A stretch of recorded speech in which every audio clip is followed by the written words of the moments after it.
So today we are going to be talking about buying our first luxury purse. So I wanted to share more and more about my life with you guys, and I really want to preface this video by saying that money does not just fall into my lap. I work really hard, I work long hours, and I just don't want you to think that I am made out of money, and that's just completely not the case. So I actually don't own a lot of luxury items. There are a lot of girls and guys out there who do, and much respect to them, but I've just never been one person to, just really want that type of stuff. So recently I just made my first real big luxury purchase and I bought my first big girl bag. Ta-da! So I just sort of want to walk you through the process of how I picked it, why I picked it, and how I saved up money and made this choice. So before I start, if you are new to this channel, please hit that subscribe button and click the little bell icon. That way you won't miss any notifications from me. Okay, so the bag. The bag that I ended up choosing was this beautiful Saint Laurent bag. There is a little front pocket, which I don't really use that much, and a nice suede interior. So a little bit of background. So around a year or so ago, I started looking for my first, my real actual first designer luxury bag. I had a few items from Alexander Wang and stuff like that, but I was looking to make a big investment. So I was getting to the age, I'm a little bit older and I wanted to buy a bag that was more refined. I was going to more client meetings and, evening events, and I wanted a bag that I can bring from work tonight. And for some reason, I just used to buy all of these really cheap bags that would break apart on me, and I just never thought about investing into a really good bag. But after I got this bag, there is a huge difference in the quality and the work craftsmanship. So anyway, the first few things I did, I researched a lot about designers, I researched a lot about finishes, and I researched a whole lot about designer bags.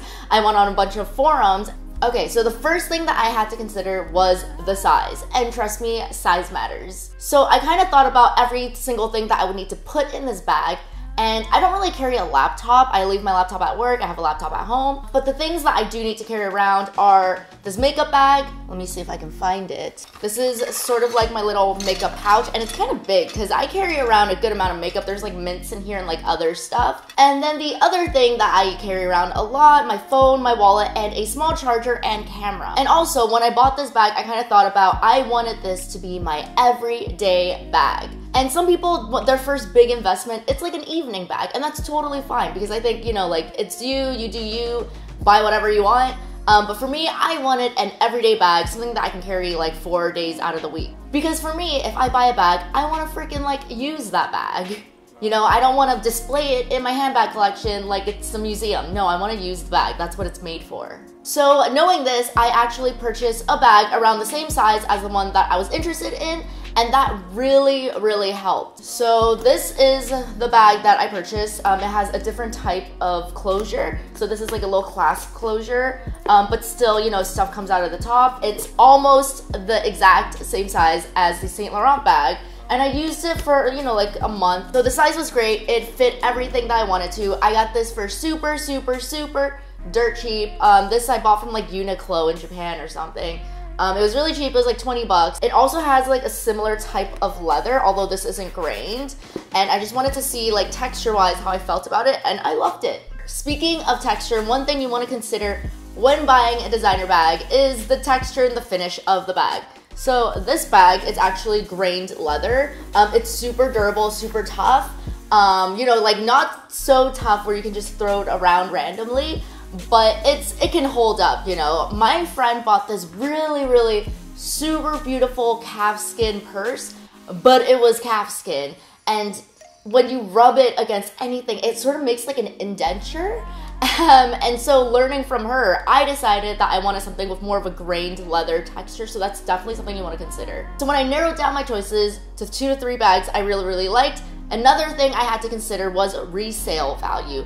And a lot of people, when they make their investment into a designer bag, they might not hold on to it forever. It depends. It completely depends on you, your lifestyle, whatever. But if you don't want to get stuck with a bag and you're kind of about it, that's a really great thing to consider, its resale value.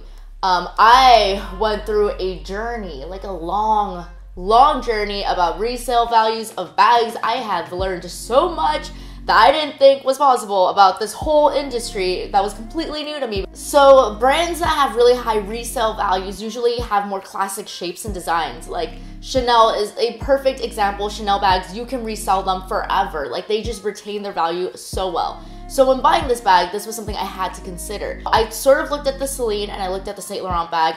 And to be honest, like the Celine has a much better resale value. It's more iconic looking, but I made the purchase for this bag because it's a kind of a long story.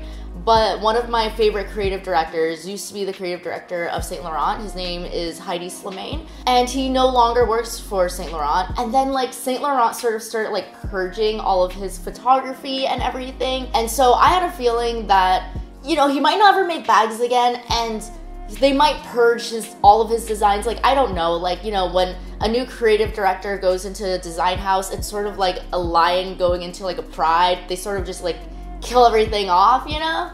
I don't know if that was a good example. I'm not really sure.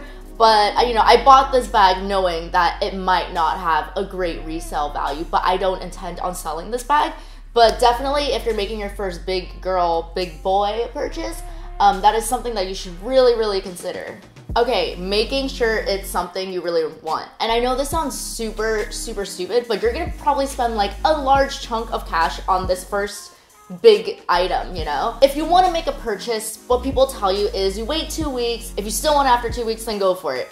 With this big purchase, I recommend waiting a lot longer. Like there have been times when I've eyed a nice item and for some reason I'm like, I want it. 5 months later, I still might want it. But then when it hits that 6-month mark, I'm no longer into it. An example of this are the Acne pistol boots. I don't know why, I wanted them, everyone had them, they were so cute, and I just really wanted them.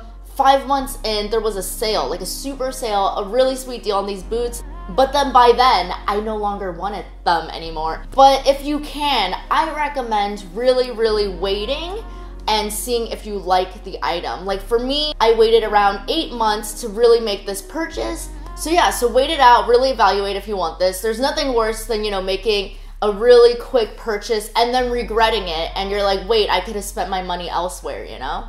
Okay, so saving up. People have this like common misconception that you have to just be making like mega bucks to afford luxury items.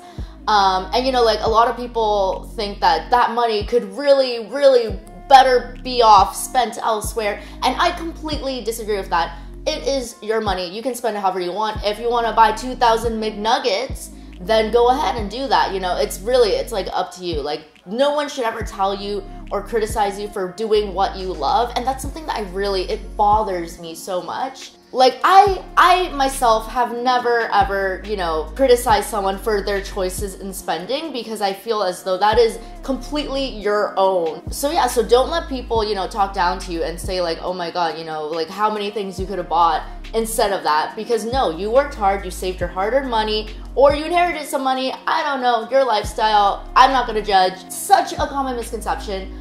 But you don't need to be made out of money to make a big purchase like this. So for me, I'm a pretty good saver, but I find it easier to just make more money versus saving more money, because to me, you know, I'd rather reward myself for making some extra side cash than, you know, save up every month for like 2 years trying to get this. So I started a side hustle and it became like super lucrative.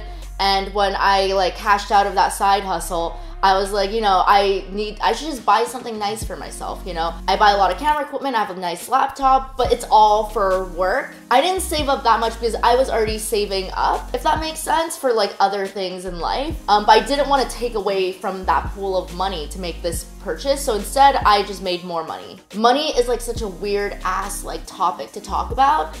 People are very uncomfortable talking about it, but yeah, it doesn't matter how old you are, how young you are, you know, if you want something, you just work real fucking hard and you get it. Okay, another pro tip, if you are traveling to Europe, and I don't know how old you guys are, but if you have the option to sort of like travel to Europe, you know, like a family vacation, on your own vacation, I would highly suggest buying your luxury item there. I actually went to Europe a few months ago, and for some reason, it didn't really occur to me, like, hey, I should probably make this giant ass purchase over there, because it will save you so much in taxes. I'm talking about like hundreds of dollars to thousands of dollars, depending on how big baller you are.